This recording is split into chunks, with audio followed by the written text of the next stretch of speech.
Ngayong adlaw, wala nga maisip ngayon na ulam kundi itong takway. At isa talaga ito sa namimiss ko na ulamin dito sa probinsya. Natikim na ba kayo nito or nakaulam na ba kayo nito? Ko alam kung anong tawag nito sa ibang lugar, pero ang tawag dito sa amin ay takway. Sa hindi nakakakilala ng takway, ay ugat ito ng gabi or taro. Tubo ito sa gilid ng gabi at marami ito at mahahaba. Dito sa amin, ginugulay ito at inuulam. Kalimitan na tubo ito sa mabasa or matubig na area, gaya ng sa gilid ng palayan. Naku, ang dami nito doon. At nakapagpaapoy na nga pala ako at sisimulan ko nang lutuin ito. Adobo nga pala ang gagawin ko. Pwede rin luto dito ay adobo sa gata, tapos maanghang. Naku, ang sarap nito. Pwede rin ilahok sa simpleng gulay lang na ang tawag sa amin ay laswa. Pwede rin yung ginataang labong, tapos lalagyan mo ng saluyot at itong takway. O diba, ang dami mo magagawang luto sa takway. Ito talaga sa bukid o sa probinsya, masipag ka lang talaga maghanap ng mauulam or magugulay, hindi ka magugutom. At isa na nga itong takway, alam nyo ba na according to Google ay napakadami ng nutrients nito, vitamins and minerals. O diba, ang swerte namin dahil marami kami dito sa bukid or sa probinsya. Hindi ko na palang dinaldal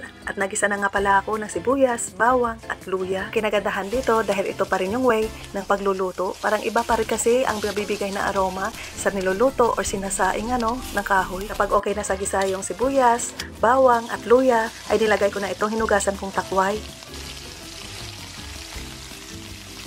Ito talaga ang isa sa magpapasarap dito, ang ginamos or bagoong. Ganito ang bagoong sa amin or ginamos. Dapat talaga sa bahay, meron ka nito or tuyo. Dahil masarap talaga ito ipanglahok sa gulay or gaya nito sa takway. Nilagay ko na yung dalawang ginamos para mas malasa talaga ang adobong takway.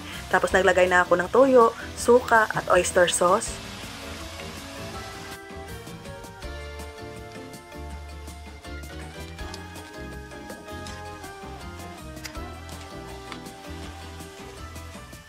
Tapos, naglagay ako ng puting tubig para mapalambot itong takway. Nilagay ko na rin itong mga sili para may kunting sipa ng anghang para mas masarap. At takpan lang ito hanggang sa maluto ito.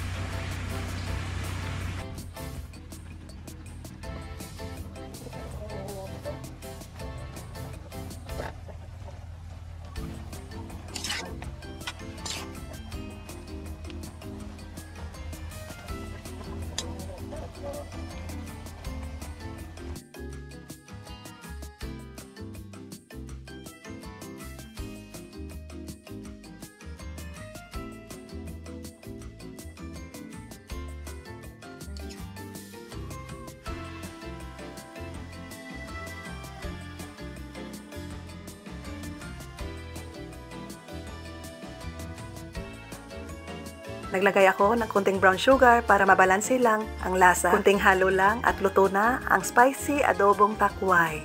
Kaon na! Walang na, salamat sa paglantaw and see you on my next one. Bye!